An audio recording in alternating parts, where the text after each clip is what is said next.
Bu süre şundaq sürüki biz insonlarning fitrati, ya'ni sog'lom tabiiy haqida bizga xabar beradi. İnson ruhiy jihatda, aqliy jihatda, jismoniy jihatda ana shundaq mukammal yaratilishi, mas qadamda harakat qilishi bu bir yuqori bir g'oya uchun. Agar inson aqlini, ruhini, jismini ana shu yuqori g'oya uchun ishlatmasa, qanday qoladi? Badiiy zamonda mushaqli bir so'z bor. Bu so'zi mush oyat texnik so'zlaydi. Badiiy zamonda iymon insonni inson qilar. Belki iman insanı sultan kılar.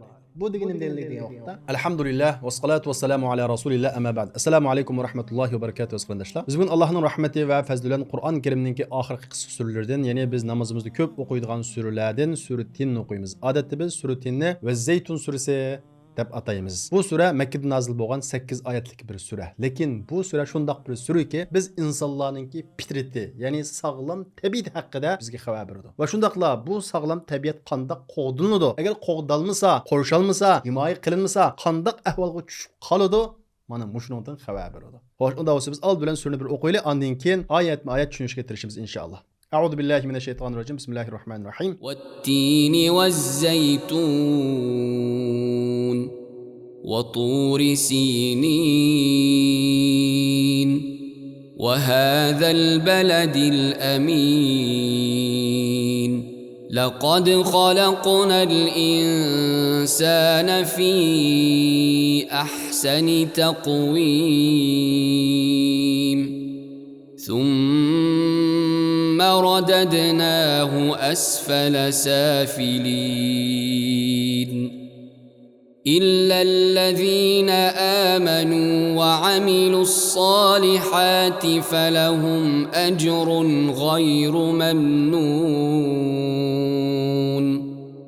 فما يكذبك بعد بالدين أليس الله بأحكم الحاكمين. Qaraydigan bo'lsak, Alloh subhanahu va taolo bu suraning birinchi oyatida "Vat-tini vaz-zaytun" anjur bilan qasam, zaytun bilan qasam deb qasam bilan boshladi. Chunki qasamdan keyin muhim bir ish bor. Ikkinchi oyatda yana qasamni davom qildi. Va tur sinin, tur sina tig'i bilan qasam. Uchinchi oyatda va hazal baladil amin. Bu xotirjam shahar bilan, ya'ni Makka bilan qasam. To'rtinchi oyatda nima uchun qasam qilganligi, qandoq bir muhim ishdan xabar beradiganligi va yoki qandoq bir muhim ishqa bizning diqqatimizni tortadiganligini xabar beradi. Laqad xalaqnal insana fi ahsani taqvim. Biz haqiqatan insonni eng go'zal, eng chiroyli shaklda yaratdik. Thumma radadnahu asfala safilin.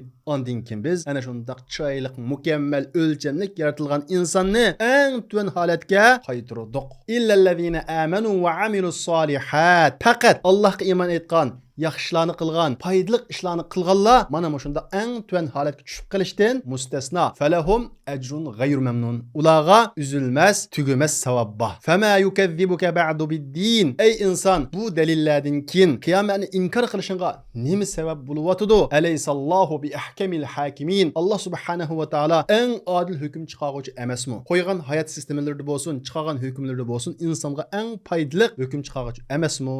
deyotdi. Endi biz bu surani oyatma-oyat tushunishga tirishib boqaylik. Qarab qiladigan bo'lsak, Alloh subhanahu va taolo birinchi oyatda nima bilan qasam qildi? Anjur va zaytun bilan qasam qildi. Alloh subhanahu va taolo Qur'on Karimda nim bilan qasam qilsin, u oddiy narsa emas. O'zida shundaqla uning hikmati intayin ko'p. Biz inson bo'lish sifatimiz bilan, o'rganguvchi bo'lish sifatimiz bilan shu qasamlar bilan nima maqsaddi deb izlanib boqamiz. Ammo uning eng to'g'risini Alloh subhanahu va taolo bilguchi. Xo'sh, unda bo'lsa Alloh subhanahu va taolo nima uchun vat-tini va zaytun deb anjur va zaytun bilan qasam qildi? Buni tushunish uchun bu qasam qilgandan keyin Alloh subhanahu va taoloning nim deganligiga qarasak, ondan keyin ikkisining o'rtasidagi munosabatni bog'lasak, ondan keyin ba'zi bir ma'nolarga, ba'zi bir tushunchalarga, ba'zi bir hikmatlarga yeta olamiz. Qarab qiladigan bo'lsak, Alloh subhanahu va taolo bu qasamdan keyin, ya'ni vat-tini va zaytun va tur sinin va hadal baladil amin deb bo'lgandan keyin bu qasamlarni qilish orqali nimaga bizning diqqatimizni tortdi? Laqad xalaqnal insana fi ahsani taqvim. Biz insonni eng mukammal, eng chiroyli, eng puxta o'lcham bilan yaratdik degandan iborat insonning sog'lom tabiatidan xabar berishni ilgari bu qasamni qildi.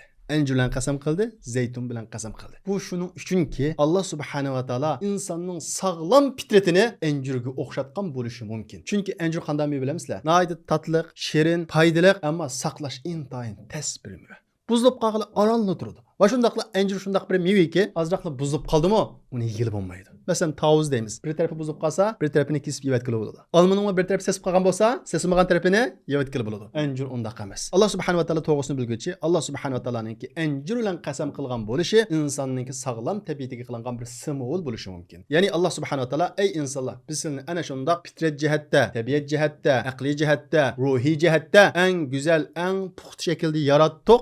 Xuddi anjir kabi. Uni asrimsanglar, u buzilib qoladi deganga ishorat qilgan bo'lishi mumkin. Ondan keyin Alloh subhanahu va taolo va zaytun deb nima bilan qasam qildi?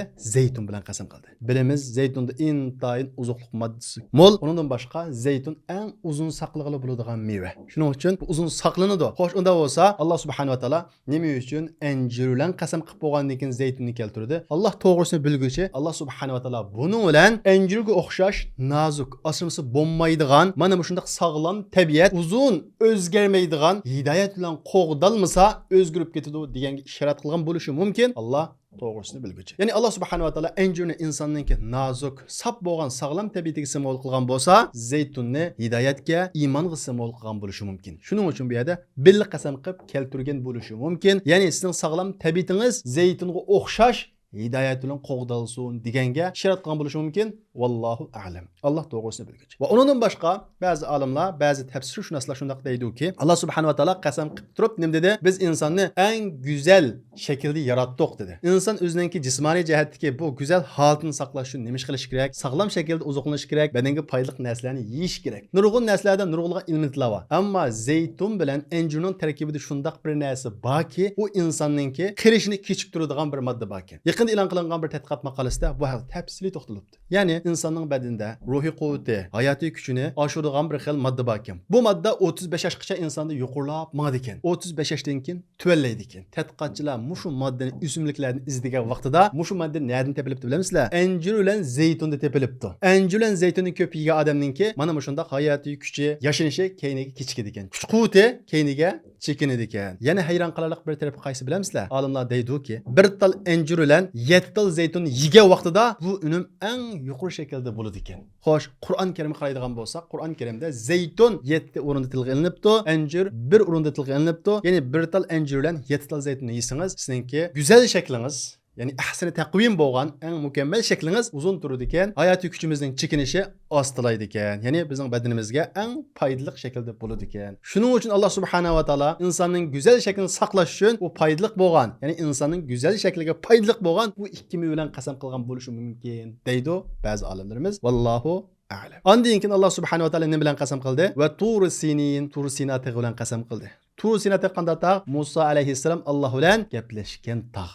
Allah subhanahu wa taala Musa alayhissalomga so'z qilgan tog'. Ondan keyin nima bilan qasam qildi? Va hazal baladil amin. Bu xotirjam shahar deb Makka bilan qasam qildi. Makka qayer? Bizning payg'ambarimiz Muhammad alayhissalom tug'ilgan payg'ambarimiz Muhammad alayhissalomning yurti. Demak, Tur Sayna bo'lsin, Makka bo'lsin, u vahiy tushgan o'rin. Demak, biz insonni puxta yaratdik, o'lcham bilan go'zal shaklda yaratdik. Bu puxta bo'lgan inson, go'zal o'lcham bilan yaratilgan inson mana shunday vahiy bilan qo'llanish kerak, himoya qilinish kerak deganga ishorat qilgan bo'lishi mumkin. U vahiy tushgan payg'ambarlar tug'ilgan yurtni qilish va onun bilan qasam qilish orqali. Vallohu a'lam. Qolgan Alloh subhanahu va taolo eng to'g'ri bilguchi. Ondan keyin Alloh subhanahu va taolo 4-oyatda biz yuqorida o'tganimizdek, ya'ni anjir bilan zaytun bilan Tur Sayna bilan Makka bilan qasam qilib bo'lgandan keyin maqsad nima? Laqad xalaqnal insana fi ahsani taqvim.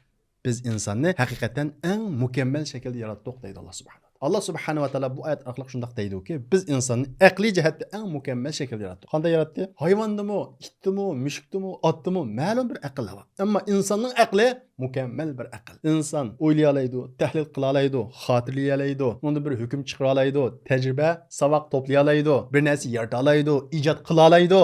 Ammo bu aql undan boshqa hech qanday bir maxluq yo'q. Ya'ni Alloh subhanahu va taolo bu oyat orqali biz insonni aqliy jihatdan eng mukammal, eng puxta yaratdik deb insonning o'rnini bizga bayon qilib turatadi. Bizni o'zimizga tuntadi. Va shundaqla Alloh subhanahu va taolo insonni ruhiy jihatda nayt ulug' eng mukammal shaklda yaratgan. Qanday yaratgan bilamsizlar? Alloh subhanahu va taolo insonga o'z ruhidan pulgan. Bu sebepten her qandaq bir insan şərqdə yazsın, qəribdə yazsın, onun qəlbində bir adaletə bo'lgan bir xil mayillik var, muhabbətə bo'lgan bir mayillik var, əxlaqqa bo'lgan bir mayillik var. Amma bu mayillik sağlam təbiətdə var, ən beş yaratılğanda var. Lakin onun himayə qılınması qanday qılındı bu? Buzulub getdi. o'zgarib ketadi. Yomonlikni yaxshi ko'radigan bo'lib ketadi. Masalan qaraydigan bo'lsak, hech qanday bir islomni anglab boqmagan, haqiqat haqida gap anglab boqmagan birisiga odam o'ldirish jinoyatmi bo'lsak, jinoyat deydi. Odamni haqoratlash yaxshimi bo'lsak, yaxshi emas deydi. Ya'ni inson aslida mana shundoq ruhiy jihatda to'g'ri xatoni biladigan, to'g'ri bo'lgan moya shaklda yaratilgan. Bu nimaning alomati? Alloh subhanahu va taoloning bu oyat degandek ruhiy jihatdimi mukammal bir yaratilgan maxluq ekanligininki bir alomati.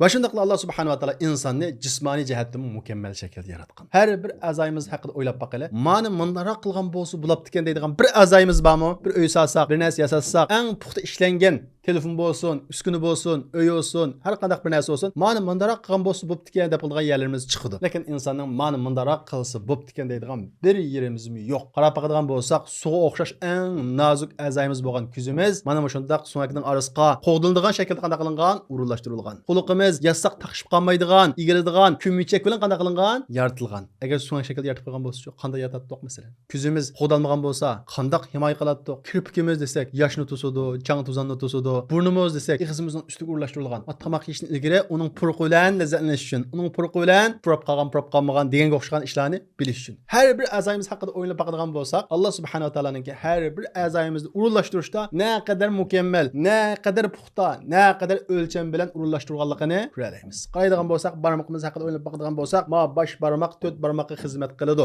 Agar ma bosh barmoq boshqa shaklda yoki maning keyniga yaratilib qolgan bo'lsa, telefon ishlatolmaydik, nurg'un ish qilolmaydik. Ajoyib bir mukammallik va mush haqida ham o'ylab boqadigan bo'lsa. Demak, Alloh subhanahu va taolo insonni ruhiy jihatda, aqliy jihatda, jismoniy jihatda eng mukammal shaklda yaratgan. Ondan Allah subhanahu wa taala thumma radadnahu asfala safilin. Jismoniy jihatda, aqliy jihatda, ruhiy jihatda ana shundoq mukammal o'lcham bilan yaratilgan insonni biz eng tuvan holatga qaytirdik. Ya'ni inson ruhiy jihatda, aqliy jihatda, jismoniy jihatda ana shundoq mukammal yaratilishi, mas qadamda harakat qilishi bu bir yuqori bir g'oya uchun. Agar inson aqlini, ruhini, jismini ana shu yuqori g'oya uchun ishlatmasa, u qanday qolib qoladi? Eng tuvan holatga tushib qoladi. Qarab qolgan bo'lsak, Alloh subhanahu va taolo bizning ko'zimizni yaratgan. Nima uchun yaratgan? Bir narsani kurash uchunmi? Agar biz ko'zimizni faqat shu bir narsani kurash uchun, bir narsaga usib sanmaslik uchun, mushuning uchun ishlatsak, biz eng tuvan holatga tushib qolamiz. Kimning holatiga tushib qolamiz? Qo'yning holatiga, boshqa hayvonlarning holatiga tushib qolamiz. Chunki qo'y, kallami ko'zni nima uchun ishlatadi? Bir narsaga usib qolmaslik uchun ishlatadi. Quloqni bir narsani anglash uchun ishlatadi. Ammo inson faqat uning uchun bu narsalarga erishmadi. Alloh subhanahu va taolo insonga ko'zni, quloqni, qo'lni, putni faqat hayvonga bergan maqsad uchun bermadi. Uningdan yuqori bir g'oya uchun berdi. Shu g'oya uchun ishlatgan vaqtida ondan keyin u o'zining o'rnini topadi. Unda bo'lmaydi ekan, thumma radadnahu asfala safilin. Tuvan holatga tushib qoladi. Ko'zni xuddi qo'yga o'xshash bir narsaga usib qolmaslik uchun ishlatadi. Ig'izda faqat bir narsa yeyish uchun ishlatadi. Xuddi qo'yga o'xshash. Shunga bundaq tuvan holatga tushib qolmasligimiz uchun qanday qilishimiz kerak? Illallazina amanu va amilus solihat. Faqat iymon etgan, ya'ni ruhini iymon bilan to'ldirib yuksaldirgan va amilus solihat va yaxshi amallarni qilgan. Jismini, aqlini foydali, musulmonlarga foydali, insoniyatga foydali ishlarga ishlatish orqali iymon etib bo'lgandan keyin mana shundaq a'zolarni yuqori g'oya uchun ishlatgan kishilar bundan mustasno. Ular tuvan holatga tushib qolmaydi. Ular ko'zni faqat qo'yga o'xshash ishlatmaydi. Aqlni yoki putini, qo'lni qo'yga o'xshash ishlatmaydi. Ular yuqori g'oya uchun ishlatadi. Nima orqali? Iymon etish orqali, yaxshilarni qilish orqali. Demak, bir odam iymon etmaydi ekan, yaxshilarni qilmaydi ekan, u odam eng tuvan holatda xuddi hayvonga o'xshash. Chunki bir odam hayvonga o'xshash yeyish, ichish shunday ishlatsa, hayvondan nima farqi?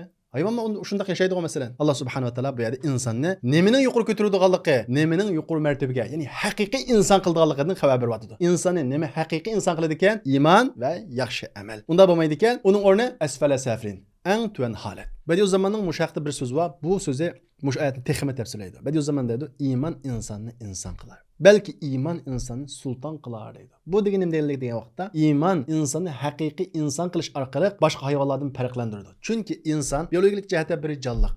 O aqlini, vijdonini, ruhiyatini iymon bilan to'ldirgan vaqtida ondan keyin u bir insonga aylandi. Unda bo'lmaydi ekan, u hayvonga o'xshash, unda rahmat bo'lmaydi, shafqat bo'lmaydi, axloq bo'lmaydi. Gerçi axloqni da'vo qilsa-mu, ma'lum bir yakkaga vaqtda u axloqi kuchdan qoladi. Biz bugungi kunimizda ko'rganga o'xshash. Masalan, bugungi kunimizda inson huquqini qo'g'daganlarninki, fanniy bilim jihati eng cho'qi yetganlarninki, siyosiy huquq jihati eng yuqori yetgan kishilarninki naqadar echinishli ishlar bilan o'zining inson emasligini, ya'ni tabiiy jihatda haqiqiy inson bo'lmaganligini biz ko'rdik, buningga dunyo shahid bo'ldi. Demak, iymon haqiqatan insonni inson qiladi. Balki iymon insonni sulton qilar deydi. Bu degani nima deganlik deganda, bu bir siyosiy jihatdagi huquq beradi deganlik emas, balki haqiqiy iymon insonni o'zining ojizliklari, qo'rqinchi, endişesi aldıda kuchlik qiladi. Kuchlik bo'lgandan keyin uningga bir xil sultoniy ruh bo'ladi demoqchi. Masalan deylik, inson oldida nurg'unlagan ishlar va insonning qo'lida bo'lmagan. Faqirlik deymiz, kasallik deymiz, o'lim deymiz. Buni sanaga olsak bak. Ammo iymon mush narsaning hammasiga javob beradi. Javob bergandan keyin u ojizlik oldida kuchlandi. Va shundaqla bu deganlikni yana bir tushunsak, iymon insonni sulton qildi deganligi inson hayotga iymon ko'zlan qaragan vaqtida insonning haqiqatan sulton ekanligini tushunadi. Qarab boqadigan bo'lsak, sulton degan qanday odam? Atrofida kishilar xizmat qiladigan odam. Shundaqmi? Xizmatchilar bo'lgan odam, askarlar bo'lgan odam, uni qo'g'daydigan. Inson iymon ko'zlan qaragandan keyin koinotning o'ziga xizmat qilganligini ko'radi. Quyosh kim uchun? Biz uchun. Havo kim uchun? Biz uchun. Hayvonotlar biz yeydigan halol hayvonlar kim uchun? Biz uchun. Qarab boqadigan bo'lsak, o'yinib boqadigan bo'lsak, tafakkur qilib boqadigan bo'lsak, ma koinot biz uchun xizmat qiladi ekan. Yomg'ir biz uchun yog'adi ekan, qor biz uchun yog'adi ekan, shamol biz uchun chiqadi ekan. Biz sulton ekanmiz biz. Alloh subhanahu va taolo insonni ma hayotga, ma dunyoga ana shunday sulton kabi yaratibdi degan ma yakunga kelalaydi. Iymon ko'zdan qaragan vaqtda. Bu nuqtadan qaragan vaqtimizda iymon haqiqatan inson qiladi va shundaq o'zining sulton ekanligini Allohning nazarida maxluqotlar ichidagi sulton kabi bir maxluq ekanligini his qiladi deganga ishorat qiladi. Falahum ajrun g'ayru mamnun. Ularga, ya'ni sog'lom fitratini iymon bilan qo'g'digan, himoya qilgan, yaxshi amallar bilan haqiqiy insondek yashagan kishiga oxiratda uzilmas, tugumas ajr beriladi deydi. Andikin Allah subhanahu wa ta'ala fama yukazzibuka ba'du bid-din. Ey inson, bundaq dalillardan keyin insonni ruhiy jihatda, aqliy jihatda, jismoniy jihatda ana shundaq puxta mukammal yaratilganligidan iborat. Madam shundaq dalillarni sen ko'rgandan keyin sening qiyomatni inkor qilishingga nima sabab bo'ldi? O'ylanmamsa, inson shundaq puxta yaratilgan tursa, hayvondan farqli yaratilgan tursa, aqlli yaratilgan tursa, jismoniy jihatda go'zal yaratilgan tursa, mana shundaq dalillarni ko'rib turib qiyomatni inkor qilishingga nima sabab bo'ldi deb Alloh subhanahu va taolo bizga bu savolni qo'yadi. Va shundaqla inson iymon va hidoyatdan ayrilgandan keyin ana shundaq tuvan holatga tushib qolganligini sen mohiyatda ko'rib tursang, ko'ratimizga masalan, ana shundaq ko'rib tursang, iymon yo'lini tanlamay, seni eng tuvan holatga tushirib qo'ydigan, asfala safilanga tushirib qo'ydigan kufr yo'lini, jaholat yo'lini tanlashingga nima sabab bo'lyapti deydi Alloh subhanahu va taolo. Aleyhissallahu bi ahkamil hakimin. Allah'tan adil hüküm çıkarıcı bağmı? Allah'ın buyruqlarını doğru insana menfaatlik bir hüküm bağmı? Allah subhanahu wa ta'ala'nın ki mahiyet koygan kanuni sistemisten mi puxta insaniyetke paydalı bir kanun hüküm bağmı devadı. Etrafımız qarab baxadigan bo'lsak, tarix qarab baxadigan bo'lsak, insoniyat nurg'unlagan hayot sistemlarini sinab baqdi. Kommunist tuzumdaymiz, nurg'unlagan tuzumlarni, qonunlarni sinab baqdi. Hammasi insoniyatga baxt elib kelmedi. Bugungi kunimizdagi hayot sistemlari moddiy jihatdagi ba'zi bir manfaatlarni elib kelgan bo'lsa, ma'naviy jihatdagi ocharchilikni qondirolmadi. Insonga baxt elib kelmadi. Yana tarix qarab baxadigan bo'lsak, asli islom qonuni, Alloh subhanahu va taolaning qonuni insonga haqiqiy baxt elib kelgan, haqiqiy insoniyatga foydali bo'lgan narsalarni o'ttirg'a elib chiqqan. Tarix qarab baxadigan bo'lsak, bunun örnekini görebiliriz. Yani Allah subhanahu wa ta'ala bu ayet arkalık ey insanlar hayat nizamlarına, hayat sistemlerine qarab bakınlar. Aleyhissallahu bi ahkamil hakimin. Allah subhanahu wa ta'ala'nın hükmünden muhkem boğan, hikmetlik boğan, insaniyetke paylık boğan bir hüküm var mı? Devat Allah subhanahu wa ta'ala. Biz yakın günlerde bunu tekrar ko'ravatimiz. Ana shundaq kapitalist davlatlarninki ne kadar rahimsiz ekanligi va shundaq ne kadar rezil ekanligini bizga Alloh subhanahu wa ta'ala har xil sabablar bilan aytib beryapti. Demak, insoniyatga, musulmonlarga emas, insoniyatga, mohiyatga islom sistemasidan, islom qonuni boshqa har qanday bir qonun sistemi baxt elib kelmaydi. Xo'sh, unda bo'lsa, shunday muhim nuqtalari bo'lsa, birinchisi bu sura bizga shundaq deydiki, inson shundaq bir mukammal yaratilgan maxluqki, ruhiy jihatda, jismoniy jihatda, aqliy jihatda. Bu mukammallik oddiy narsa uchun emas, yuqori g'oya uchun yaratilgan degan ushurni berdi. İkincisi bo'lsa, bu sura bizga insonning insonligini qo'daydigan narsaning iymon ekanligi va shundaqlar shu iymonning turtkisi qilgan yaxshilar ekanligidan xabar berdi. Alloh subhanahu va taolo har bir insonni sog'lom fitratda, haqiqiy inson qilib yaratgan, lekin muhitning ta'sirida o insanın sağlam fitrati buzuldu. İnsanlıqını, ademiylikini yo'qotdi. Mushuni yo'qotmaslik uchun sağlam fitratni qo'llaydigan qaysi? Iymon va shu iymonning turtkisi qilingan yaxshi ishlar. Shunga biz ademiyligimizni saqlaylik, insonligimizni saqlaylik deydiganmiz, iymonimizni qo'llashimiz kerak, iymonimizni himoya qilishimiz kerak. Ba'zi kishilar deydi, sen old bilan musulmon bo'laman demay, odam bo'l deydigan. Ya'ni bir axloqsiz musulmonni ko'rgan vaqtda odam bo'l deydi. Haqiqiy odam bo'lishimiz uchun haqiqiy to'g'ri shaklda musulmon bo'lishimiz kerak. Musulmon bo'lgan vaqtimizda ondan keyin biz haqiqiy odam bo'laymiz. Iymonsiz holda odamiylikni da'vo qilish yolg'onchilikdan boshqa narsa emas. Chunki iymonsiz holda odamiylikni da'vo qilganlarning odamiyligini ko'rdik bugungi jamiyatimizda. Iymonsiz holda kishilar huquqini da'vo qilganlarning qanchalik darajada kishilik huquq qo'g'duvchi ekanligini ko'rdik. Iymonsiz shaklda ayollar huquqini qo'g'duvchilarning qanchalik darajada ayollarga kuyinganligini biz ko'rdik. Shuning uchun boshqa gap qilmay, iymoningizda mustahkam turing. Alloh degan ishlarni qiling, undan keyin siz haqiqiy inson bo'la olasiz degan uchun olaymiz. Uchinchisi bo'lsa, Alloh subhanahu va taolo bu surning oxirida o'zining adolati va hisobidan xabar berdi. Ya'ni ey insonlar, biz sizni ana shunda pok fitrat bilan yaratdik. Shu fitratinglarning, tabiatinglarning buzilib ketmaslik uchun iymonni sizlarga berdik, hidoyatni sizlarga berdik, Qur'onni sizlarga berdik. Shu orqali yaxshi qilish orqali sizlar fitratingni qo'g'dimasanglar, Allohning hukmlariga rozi bo'lmasanglar, uning hisobi bor. Uning bir jazosi bor. Allohning hukm chiqarishida to'g'ri bir hukm chiqaruvchi bormi? Qiyomat kuni har bir ishinglarni hisob bersizlar. Alloh subhanahu va taolo eng to'g'ri hukm chiqaruvchi degan bu uchurni birishlan birga Alloh subhanahu va taoloning hukmininki, qonuninki dunyoga eng loyiq, eng manfaatli qonun ekanligidan bizga xabar berdi. Savol so'rash orqali. Aleyhissallahu bi ahkamil hakimin. Allah subhanahu wa taala en to'g'ri bo'lgan, en adil bo'lgan hukmni chiqaruvchi emasmi? Ya'ni Allah subhanahu wa taala insonga eng foydali hukmni qo'yuvchi emasmi? Allah subhanahu wa taala insonga eng foydali hayot sistemasini qo'yuvchi emasmi? Sizlar u yerdan hayot sistemasini izlamanglar, qonun izlamanglar. Allah subhanahu wa taolaning qonuni, hukmi eng foydali degan mush oyat bilan bizga bu uchurni berdi. Alloh subhanahu va taolo hammamizni sog'lom fitratimizni iymon bilan gullantirgan kishilarning qatoridan qilsinki, hargizmi asfali safilingga tushib ketadigan, ana shunday ahvolga tushib qoladigan kishilarning qatoridan qilmasin. Va oxiru da'vana alhamdulillahi robbil alamin.